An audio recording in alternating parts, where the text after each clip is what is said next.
Welcome to the Slightly Greener Life podcast. This is your host, Tanya Harris. I am an award-winning environmental toxin expert, best-selling author, and mother of three. I created this podcast as a place to help busy moms ditch the overwhelm and start living a low-toxin life. Now, let's get into this week's episode. Welcome to episode 22 of the Slightly Greener Life, and this is actually my first interview today, and actually the guest is me. So, funny enough. But anyway, it's Childhood Cancer Awareness Month in September. And so I was talking to my amazing podcast producer, Kirsten Trammell from Swell Production House. And we were just talking and decided to do kind of like an interview style about my story and about my childhood cancer, because I've never really talked about it before. But I thought with last year being my 40-year anniversary, and I didn't really do anything last year, which maybe I'll get into a little bit, but thought that this would be a perfect time to do that. So just want to introduce Kirsten Trammell again from Swell Production House. And thank you so much for doing this, Kirsten. I'm so excited to be doing this. Yeah, thank you so much for inviting me to interview you. I know this is going to be a really beautiful conversation, and I'm excited to help really illuminate your story and hopefully inspire people and just be of support in the space of childhood cancer and really parenting and life in general. All the good stuff. Yeah. Yeah. Thank you. Yeah. Wonderful. Amazing. Well, this is going to be fun because I'm kind of like taking over your podcast and asking you all of the questions. So as I started preparing for this interview with you, I started doing some research on childhood cancer in general. Just I didn't know too much about it and was really blown away by some of the information I was finding and specifically the prevalence of it. I know it sounds kind of like, if you're not in it, this like mysterious thing that happens to some people. And globally, I found that a child is diagnosed with cancer every 80 seconds. So around the world, I mean, while we film this podcast, that's going to be probably roughly like 60 children and families are going to find out that they have cancer. So it is everywhere. And hopefully your story, I'm really excited to learn more about it, will be a beacon of hope for people. So would love to hear. I know you had a very specific type of cancer. If you can share what that was, and we can get started from there. Yeah, about 2 weeks before I turned 7, I was diagnosed with, and I meant to look this up, acute lymphocytic or acute lymphoblastic, I can't remember, leukemia, so ALL. And the way my parents really found out was because I had back pain, and then I remember having arm pain in my right arm and just being like, I can't raise my arm past, midline. And that only lasted a few days. And then I went to go pick up my cat one day and I just kind of collapsed. And that's when my parents knew that it was time to go to the doctor, because I read somewhere too that it's really hard actually to diagnose childhood cancer, because some of the symptoms too are just kind of strange, especially for a 7-year-old. But the average age of getting diagnosed is 8 years old, which is another fact I read recently. So the actual diagnosis too of, or the rate of diagnosis for childhood cancer is actually, I think they said 44% are not caught. Wow. Which I was really shocked to read that too. I might have that stat just slightly wrong, but I think I just read that yesterday. So yeah, just really different in kids, the way the symptoms show up. Yeah, well, and I imagine as a kid, it's kind of challenging to know when you're sick or, kids just navigate being sick differently. Like they still want to do all of the things. And so you kind of mentioned some of the things, but was there a moment when you were really like, as a child, oh, something isn't right? Yeah, I think it was probably with the arm, just not being able to lift my arm past like the midway. I just remember kind of was like, I can't raise it past there. It's kind of cool though, but I don't know. And I don't remember collapsing, picking up my cat. That's what my parents told me. I remember sitting in the doctor's office though, when they were finding out that it might be cancer. I was actually taken into the nurse's office to color, which she was a family friend. And, I loved her and I thought it was really cool. I got to go in there and color and, not knowing that my parents were like a couple rooms away, getting told that I think it was going to be one of a few different things, but they were pretty sure it was cancer. And it was actually my dad's childhood pediatrician who told them. So then I got sent to the hospital across the street for more testing and was in the hospital for a few days. And again, I remember getting a lot of visitors and getting a lot of stuffed animals. It was pretty cool. And telling people like, if my tests come back clear, I get to go home. And, they did not come back clear, obviously. So got rushed to another hospital right after that in the middle of a blizzard, I guess. So the doctors told my parents, no time to go home and pack. You need to get into Chicago like right now. So we drove in the middle of a blizzard to get there. Wow. And just thinking about what that must have been like, kind of as you're describing, like the coloring and some of the things that you just like have that childhood memory.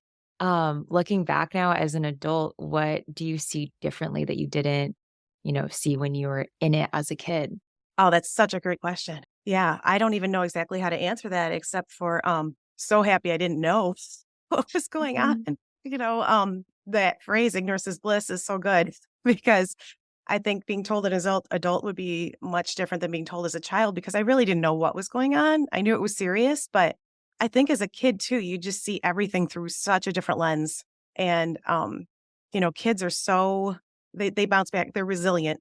I've listened to a couple podcasts with some survivors too, recently because it's been hard for me to talk about it. It's been hard for me to research things. But I feel like I'm getting to a point now where I can. And they just say kids just kind of go through it and they don't complain. And I just remember going through it and I think I complained. But for the most part, it's like we don't know any different either. Mhm. So it's kind of like you do what you got to do because what are you going to do? Refuse to? It's to me. Yeah. So I think it just makes your childhood a little different. But then again, we don't know any better. So I think just looking back through that lens of I really didn't know.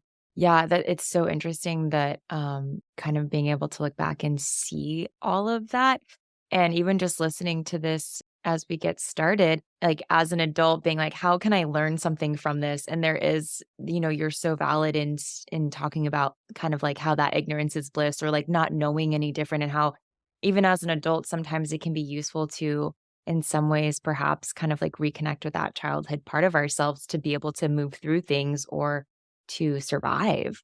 Mhm. And it's affected me differently too as I get older, which I think is really interesting because I went through a period of, like, not even thinking about it, and now it catches up with me a lot more than it used to.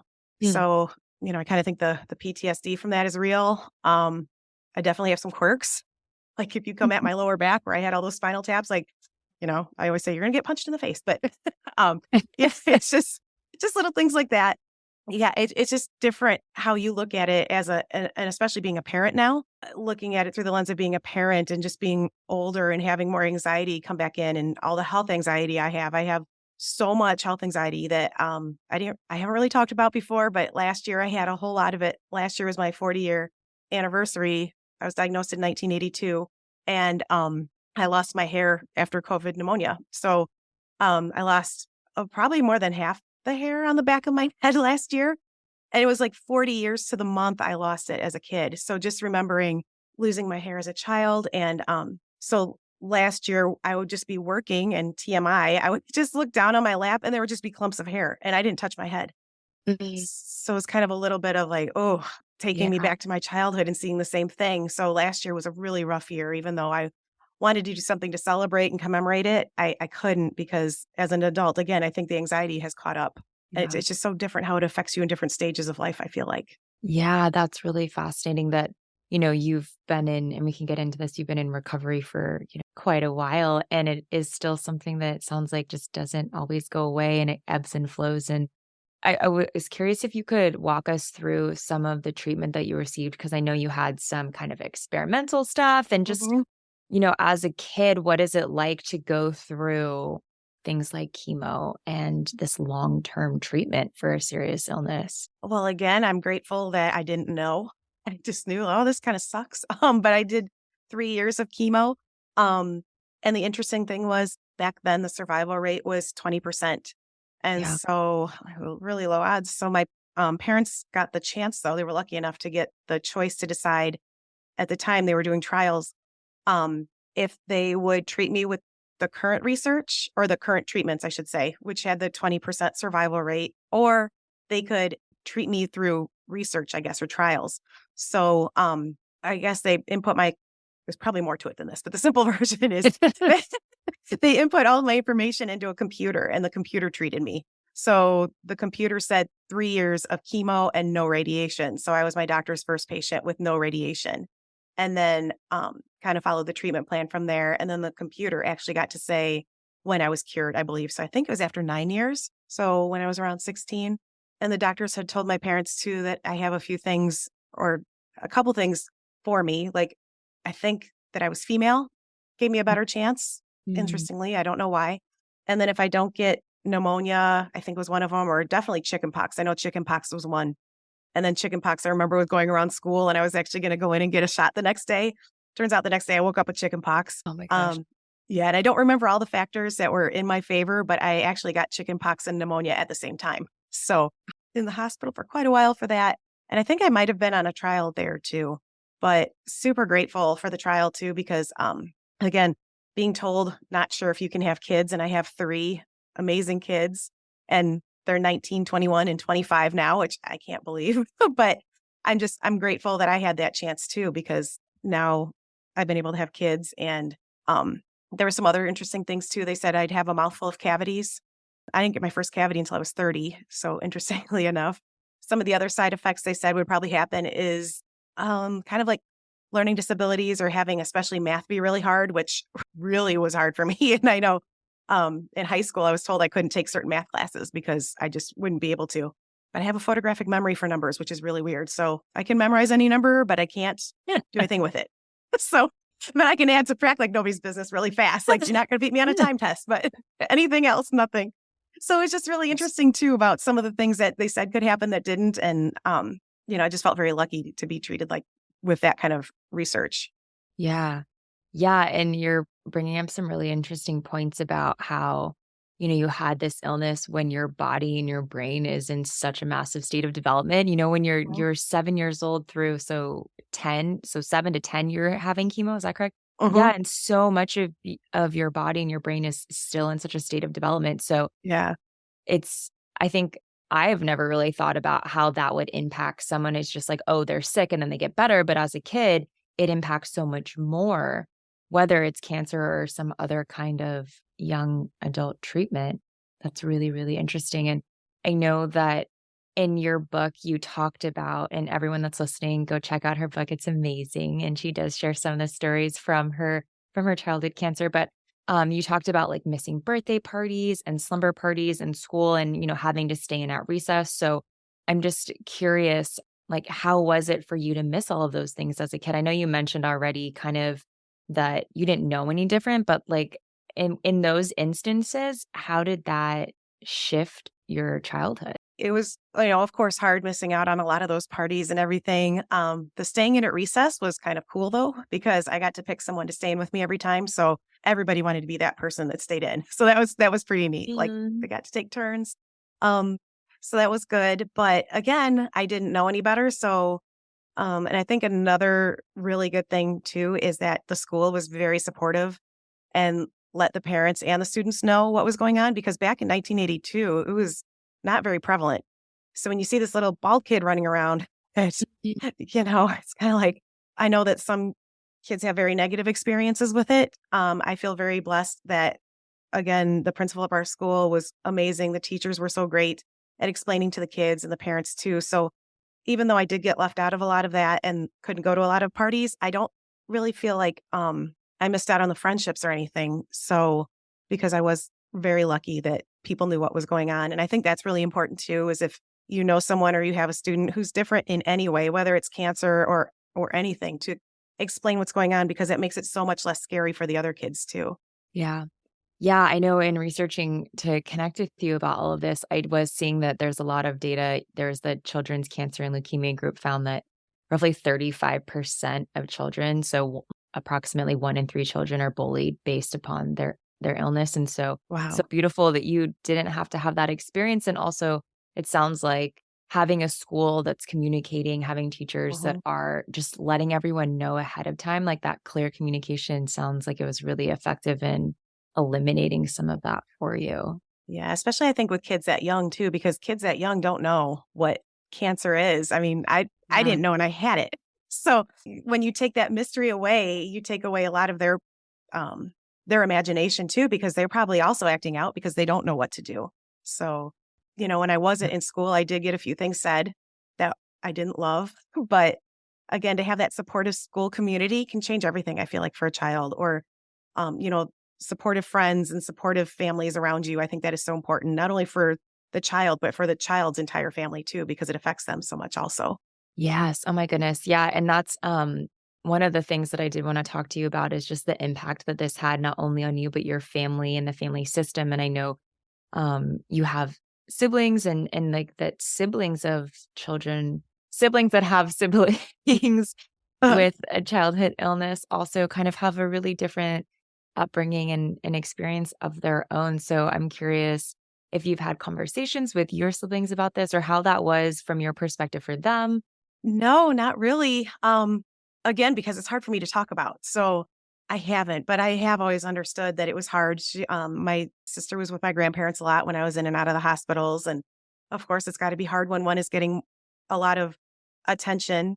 But speaking as the child who got the attention, I would have rather have been normal rather than have gone through all that. So and I've kind of seen it with my own kids too, with one of mine that has some needs some different attention also. So trying to explain to my other kids too that, you know, there's a reason that we have to parent a little bit differently.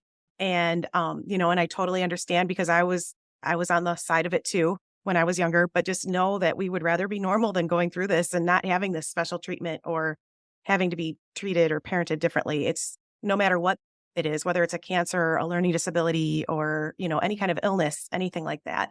But it is important to remember the siblings too, because they're going through it just as much. Yeah. Yeah, and I guess, like, speaking to the parents that might be tuning in if one of their and even if it's, something big like childhood cancer or something smaller along the way of, like, just understanding that you have to parent differently, what is something that you think would be supportive for parents to either say or do with their kids that might not be in this space of being ill? Yeah, it's hard to know what to say. Again, just explaining that this is why, this is what's going on, and this is why this needs to be we need to treat, your sibling differently.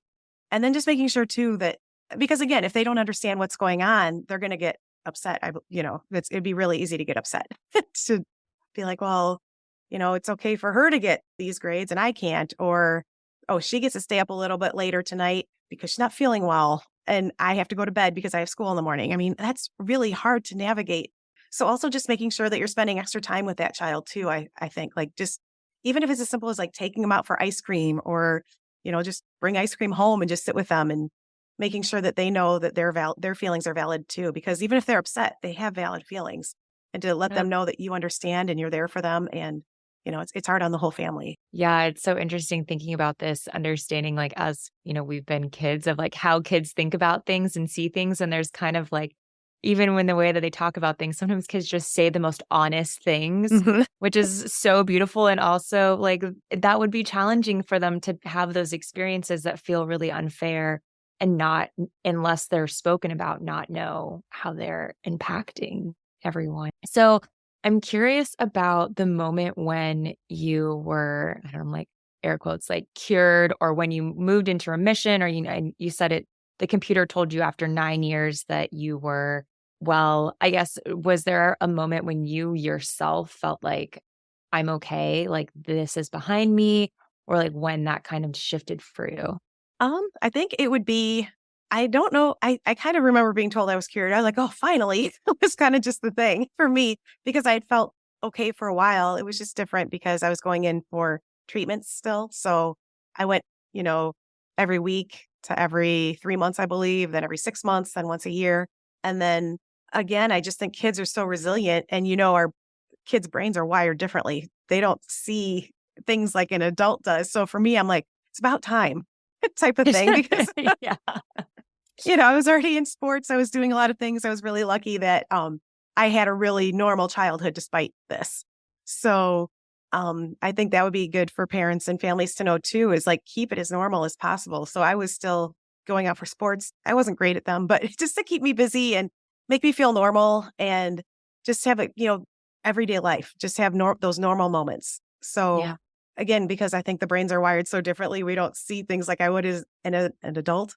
I mean, it was a big deal to me, but I had already been feeling pretty good. So I think that's kind of the difference too when it comes to children. Yeah, and, as you kind of moved into becoming an adult, I'm really wondering if, looking back and understanding everything that your parents were navigating and dealing with, looking at it from, like, an adult mindset now, like, what would you say to parents whose children might be suffering from a chronic illness? That's a hard one. Gosh. Again, I would say just keep it as normal as you can. My parents kept it very normal. I don't know how they did it. I didn't see a whole lot of not that I didn't see a lot of emotion. I saw emotion, but I really feel like we just tried to keep it as normal as possible. Like, family dinners, going out. We went on more vacations probably than we normally would have. Just things like that, just to have the family be together, keep those normal moments. Yeah, this is a really hard one to answer. It took up a big chunk of my childhood. Like I had to go to the hospital for yearly checkups until I was 21. So it just played a huge role in my childhood. But as a parent, oh my gosh. No, that's beautiful. And like really, it sounds like a lot of like creating as much maybe consistency and Hmm. presence in That's a that good family. word. Yeah. Yeah. Oh, that's really powerful. Well, so now you have three beautiful children of your own. And I know that, as you said earlier, that that was something that was maybe even not going to be possible for you given the type of cancer that you had and the potential treatment you were going to receive. So being a parent now, I Hmm. would love to like learn a little bit more about kind of the connection between having this childhood experience and the work that you do now, because I know that so much of it is kind of led from this and led from your experiences. So if you could like Hmm. explain that a little bit to everyone, I think it's really, really, really fascinating. Oh, sure. Um, well, I've always told the story that when my son was in second grade back in 2006 now, which I cannot believe, he started having attention issues in school, which I had kind of seen at home, but the teacher called me in and they wanted to test him maybe for ADHD. And I don't know what it was in the back of my head, but I had always grown up being told, be careful what you eat, be careful what you do, type of thing with the cancer. So there was just something in the back of my head that was just saying, I wonder if it's something in our diet or in our home that could be contributing to these symptoms that maybe I could, stop doing and that could get rid of the symptoms. So I just asked the teacher for a little bit of time to do some research. I'm not against medicating if we would have needed it back then, that would have been the route we take. But I was lucky enough. I went home and did the research, took a couple things out of his diet. I took out artificial colors and benzoate preservatives and like sodium benzoate and went back to school, I think about 3 weeks later. And she said, we don't need to test him anymore. The symptoms have lessened enough. And I was like, oh, I wasn't expecting that good of results. So Yeah. I was kind of hooked. And then I went home and I'm like, I'm just going to do some more research because found out kind of a nerd when it comes to that stuff. I loved doing it. So the research to me, and it wasn't as easy back then either, the online back in 2006, it wasn't as readily available. But I realized too, it's not just what you put on your body or in your body, it's what you put on your body. It's even your cleaning products. And I've always been a candle person. So, oh, that was a hard one. So learning that things like candles, even things you're breathing in or the furniture you have, all of it can contribute to so many different things. And then I opened an online store because what I did was I would go shopping and I'd buy all these natural products and I'd get home and find out, oh, there's things they didn't have to put on in the ingredient list and it says natural, but it's not. And I'd waste all this money. So started that store and had a lot of people coming to me asking me questions. And then I'm like, you know what? I really want to understand how these things act in the body. So I went back to school and got a master's degree in holistic nutrition and then went on to become board certified because I saw what it did for my family. And I have a daughter with learning disabilities. So to me, and especially with what I went through as a child, I really started out strong talking about kids and toxins because they're also more susceptible to the health effects because, again, their important body systems are developing. Some of these are toxic to the brain and nervous system. And, I just want to help families get the best, healthiest jumpstart for their kids that they can have.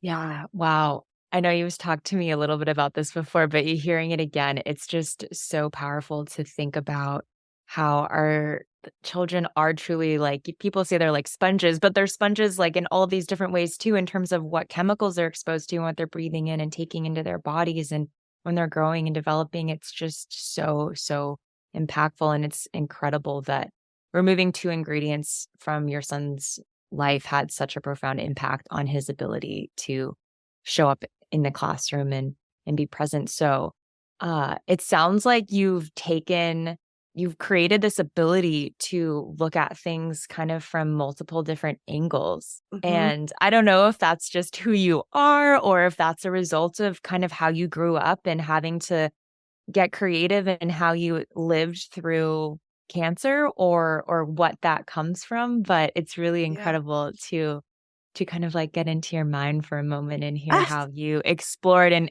really took on being an investigator and having, you know, I think in health, there's like this level of self-responsibility that we all have to take on. So it's incredible that you've done that for your family and yourself, and now, sharing that with the world as well.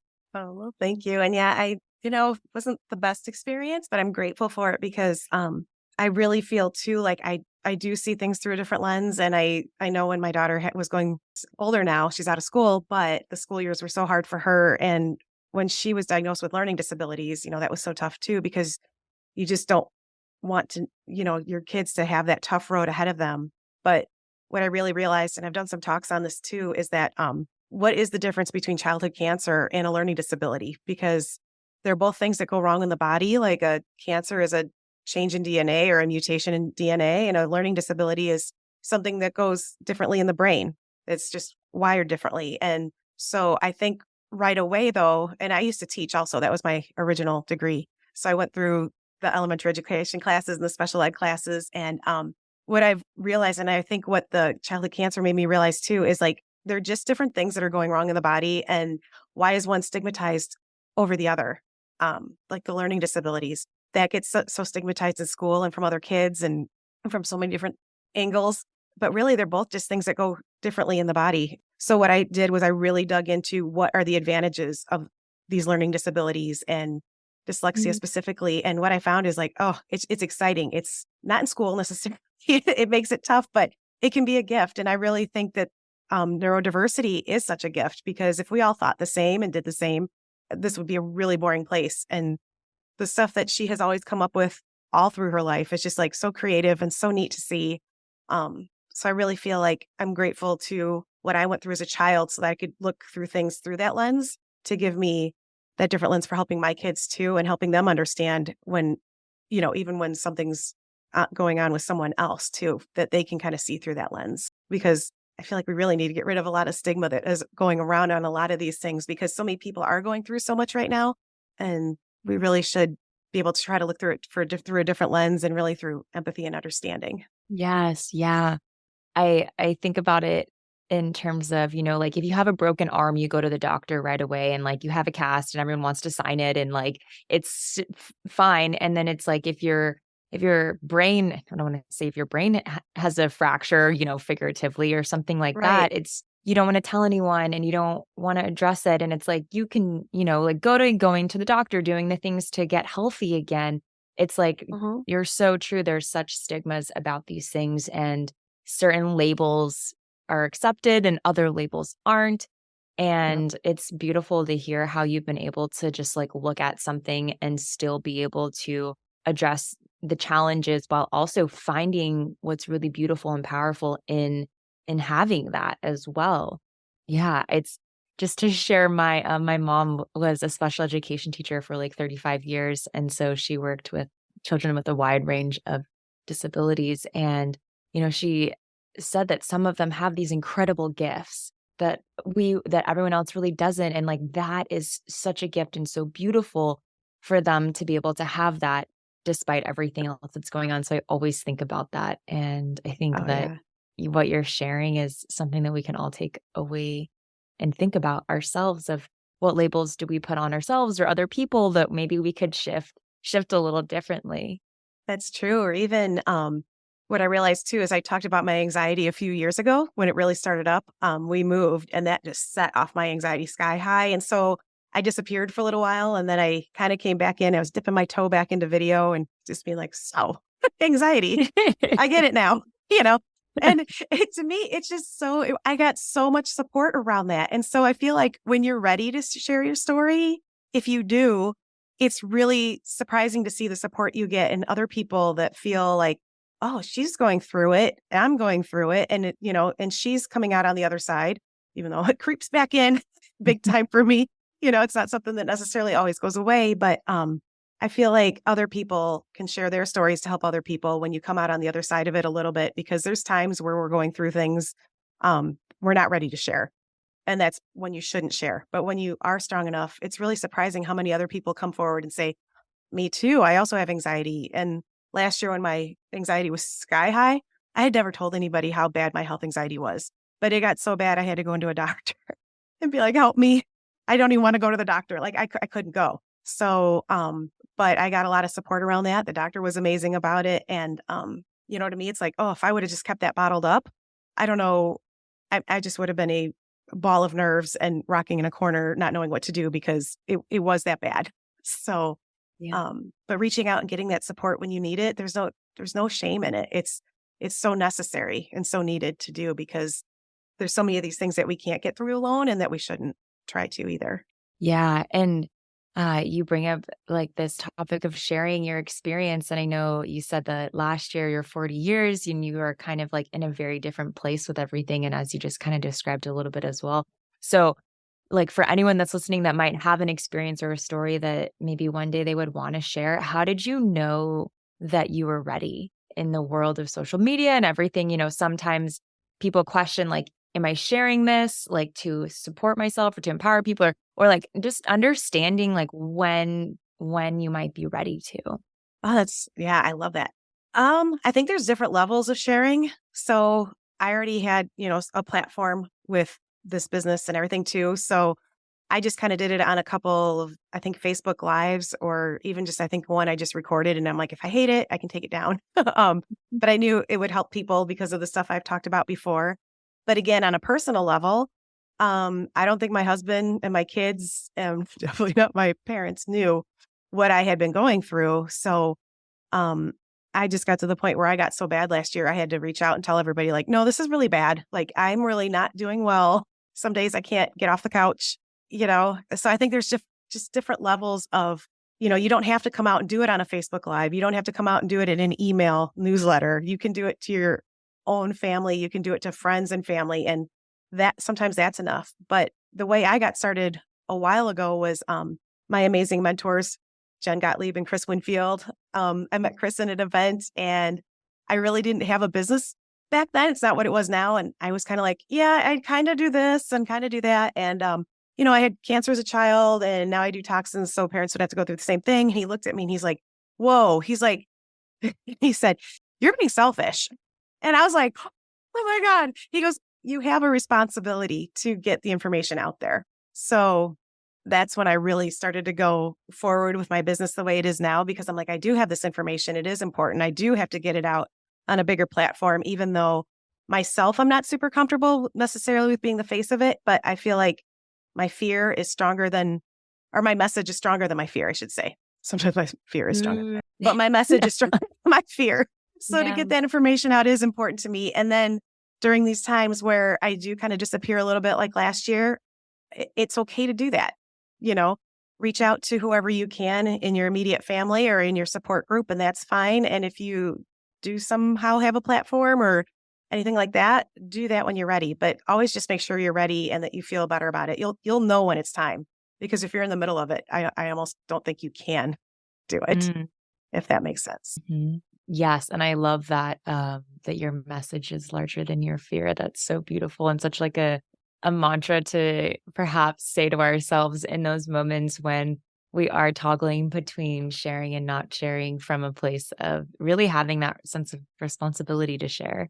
That's incredible. And one thing that I do want to just acknowledge and ask you about is, you have this capacity to see such good. And just in the time that we've been able to spend getting to know each other and working together, you are always coming into things no matter what with such beautiful energy and vibrancy and aliveness. And, I find it, it's interesting. You come into this world with a 20% chance of surviving as a child. And so it's just really inspiring to know that you are the way that you are and that you show up and have this passion and this mission that is so beautiful and powerful. And I'm curious, like, what has helped make you this way? Like, how can people, when they're in a hard moment, be able to, step into it with this heart and this like power and joy that you have? Well, first of all, thank you. Oh my gosh, those kind of words. Oh my gosh. I was like, who are you talking about? No. Thank you so much for that. I wish I had a great answer for that. I think it's just, again, having that normal childhood despite what was going on. And when I was little, I really realized having a sense of humor about things is really important. And I think that's when it really develops too, because I'm like, if I can make my parents laugh during this, and the doctors sometimes too, like even now going to the doctor, sometimes it's like, we just laugh the whole time. I've got a great supportive doctor and it's like, I'll just make jokes the whole time. She'll make jokes because I just kind of have the motto, if you don't laugh, you're going to cry.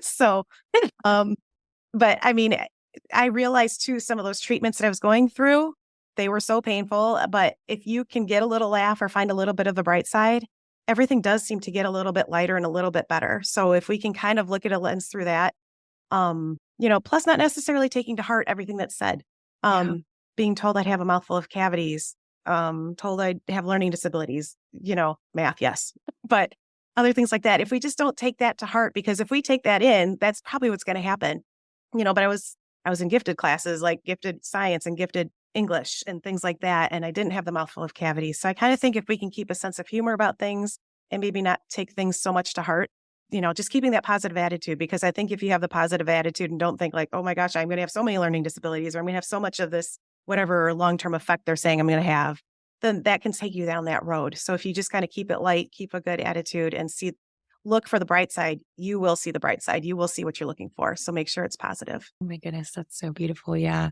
I always feel like whatever you're looking for, you're going to find. Mm-hmm. So why not look for the humor and the brightness and the lightness in life? So that's so beautiful. Thank you so much for sharing all of this. Oh, thank you. Is there anything that I haven't asked you that you want to share, be it about childhood cancer, especially given this special month?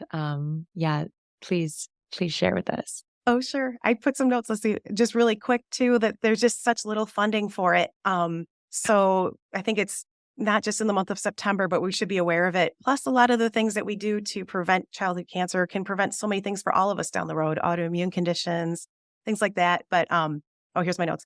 The most current standard treatments for pediatric cancer were approved 32 years ago. So many before the mid-1980s. And then another thing too, around 2/3 of childhood cancer survivors develop a chronic health condition or late health effects from treatment by the age of like 45 to 50.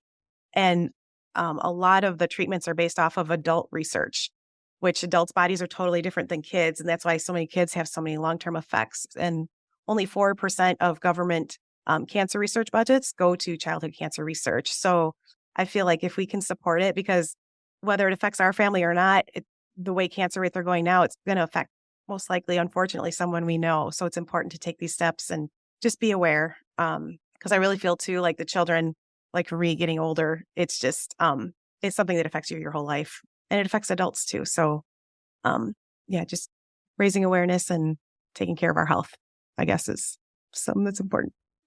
Totally. Yeah, oh my totally goodness. Yes. I'm like, we all need to go support, donate, contribute, speak, share, because it's so true.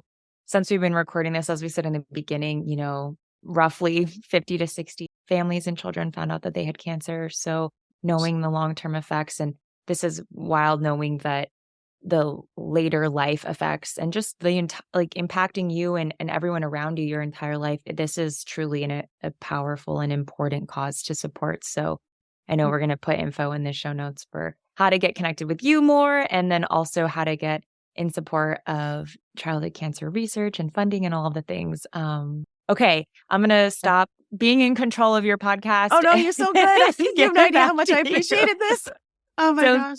Thank you so much for being open and sharing your story today. And it's truly inspiring to work with you, to hear what you have to share, and to know that you're really doing incredible work with such a powerful and important mission. So I know myself and everyone listening, we're so grateful for you.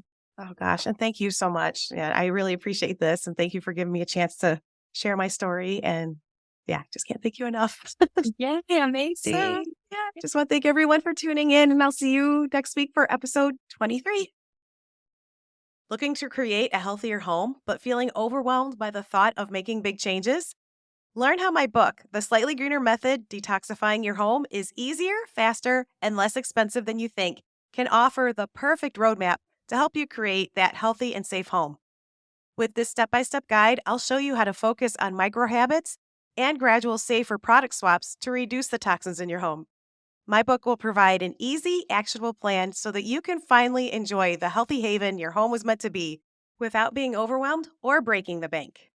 Discover which toxins to avoid depending on your own family's unique needs, what labels mean, and 4 simple steps for a quick jumpstart towards a less toxic home right away, plus additional resources like safer brands and websites and apps to specialize in safer shopping options, and a dedicated book website with downloadable cheat sheets and guides to take with you on the go. Pick up my book, The Slightly Greener Method, today, available wherever books are sold.